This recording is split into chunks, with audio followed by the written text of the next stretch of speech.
All right, I'm back for DustCS's ongoing coverage of FRAG X Block 2025.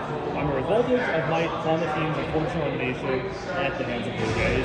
So, tough fight actually prevented top 8. What do you think went wrong against BLUEJAYS today? Mostly, we had a good strong start on the train. We were up 6-0 on our T side, and first 2 rounds, they just kind of felt the groove out. We had some answers from what we had. We got a good position, I think 6-2. We had a 4v2, and we just kind of froze up a bit and ended up losing it, and that kind of steamrolled the rest of the half to 6-6. And then from then on, our CT side, they just out-aimed us, to be honest with you. We put ourselves in some good situations. We were still making plays, but at the end of the day, they just kind of were better team. And sometimes that happens, and we also had a long day already, so it is what it is. But we're proud of at least that, one of our problems we've had was people get a little bit quiet. We don't want to try and find answers during things, so we feel like we don't want to make mistakes.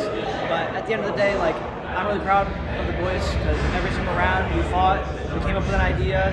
People weren't afraid to go for things and try things. Even if we were down 0-6 on certain rounds, we just kept the comms up and had a high energy no matter what.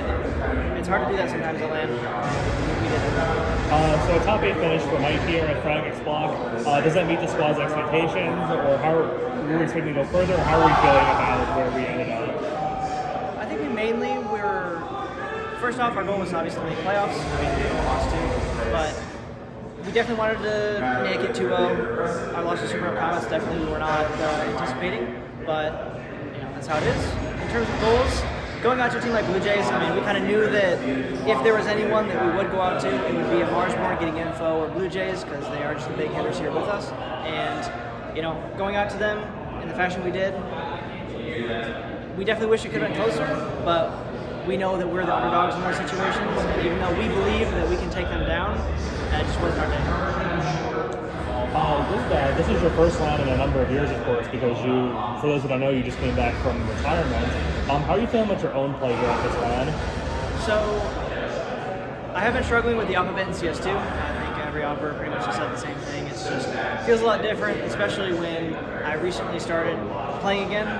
I hadn't really played CS2 since it came out, so it was a huge adjustment process. And at the moment, even at this tournament, the PCs were, a little unfortunate situations. I think we tried swapping mine out 4 times, and the frame situation just wasn't working for me. So I actually couldn't op the last 2 BO3s because I was pretty much dropping to 120 frames a lot of the time, so I kind of had to rifle. Can't really hold angles like that. People just kind of appear. So in terms of opping, wasn't too good, but rifling's feeling great. I'm liking it, and just gotta get used to opping in CS2, holding wider. Or, I don't know what the answer is. I don't think anyone's really figured it out yet. The only people that seem to have has been really Shiro, but he just kind of plays really passive and always in his angles to take a shot, fall back, take a shot, fall back. So maybe I should work on that a bit more. But yeah. It is exciting to see you return to the Counter-Strike scene after retiring, but many people would ask, why come out of retirement now, what prompted this decision, and sort of what motivated your return to Counter-Strike esports? Yeah, so a lot of the issues I had whenever I was competing previously, on one tap, one, the growth to potentially go to Pro League. Obviously now that there's not really a direct path to Pro, or there is if you win ECL, but beforehand it was an actual Pro League, and now it's just EPL to LAN. It's not as clear, and at that point we were losing the org, and I was split between doing school and competing, and it's just one of those things where I was kind of half-assing both really, and I felt like I was doing myself a disservice, so I just took a break from Counter-Strike, finished my degree, and once I finished it, I realized now is the time for me to really give it my all. Now that Valve implemented the VRS, obviously, a lot of people don't like it. A lot of the Tier 1 or Tier 2 teams in Europe are kind of suffering from the problems that NA has suffered from for a long time, where there really is not much of a path to getting there, which does suck, obviously, for a lot of teams with the VRS. Marsborn kind of got screwed for that recently.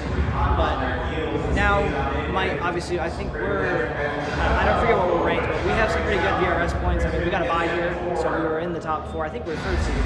So we have more than getting info, and so now is a really good time for us to make a mark. Maybe hopefully make this MRQ. That's what we're really pushing for, and maybe upset some teams, get some stickers.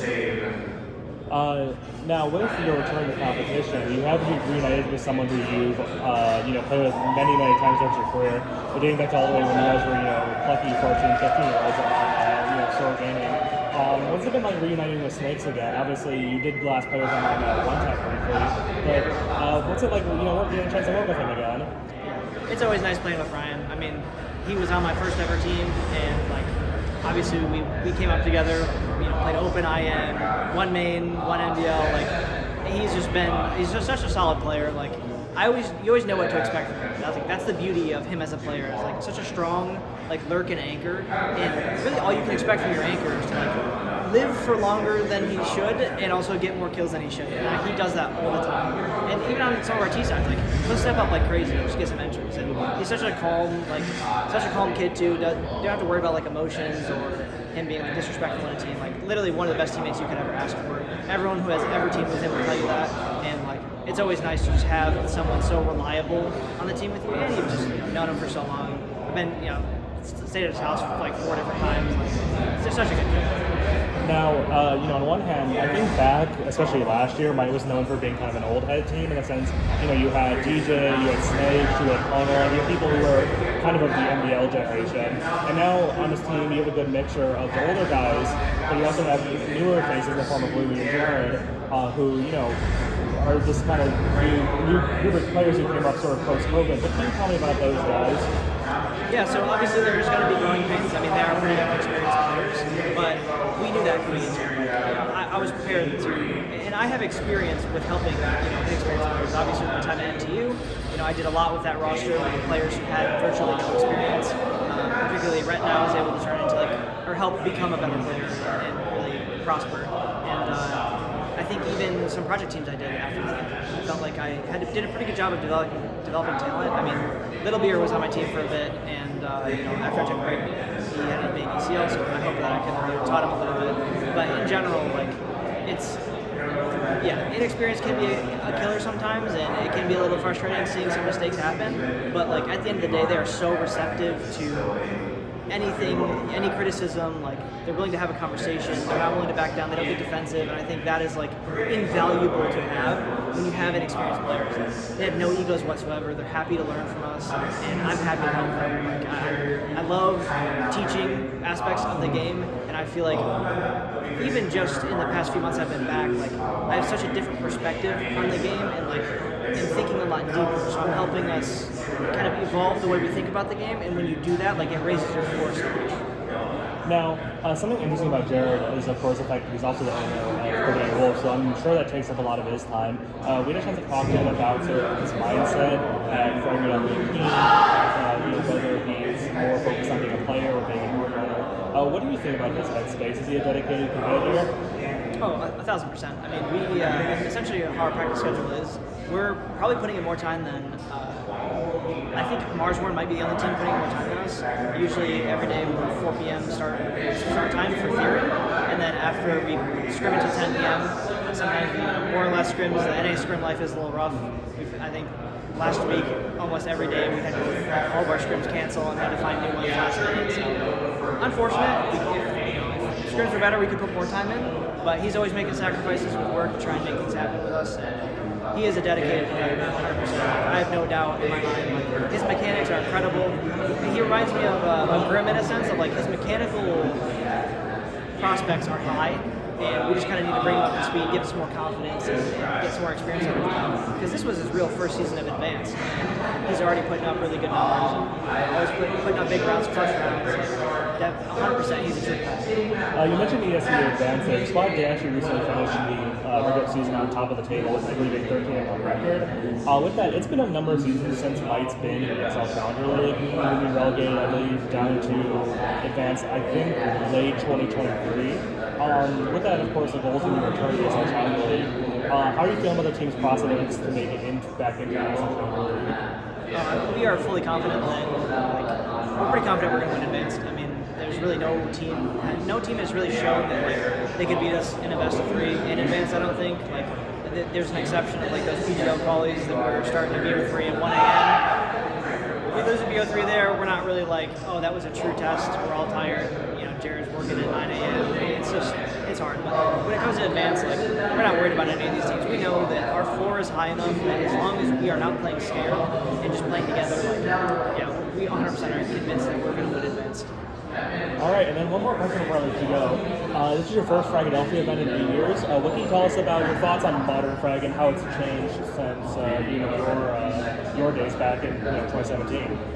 Yeah, I think it feels similar depending on which teams are playing. A lot of teams are a lot quieter these days, and I think it's more so because people, not that people are like softer or anything, because I do think people did maybe push the limits a little bit in old frags, but these days I think everyone kind of knows each other more, so you're less likely to be direct at them and more so just hyping your teammates up. And I also think a lot of these teams like Marsborn, getting info, like the BLUEJAYS, like you get enough experience at these LANs and you start to realize that yelling at the other team kind of can backfire on you really hard. I think it was a big reason why actually on SOAR we beat Rise Nation, because a couple of guys on the other team, John G and I think VSA, they were up screaming, and then as soon as we started making comebacks, they're dead quiet, and your team can feel it. When your guys who are being loud are all of a sudden quiet and coming back, like the whole team feels it, like, oh, we were just talking a lot of smack, and then now it's,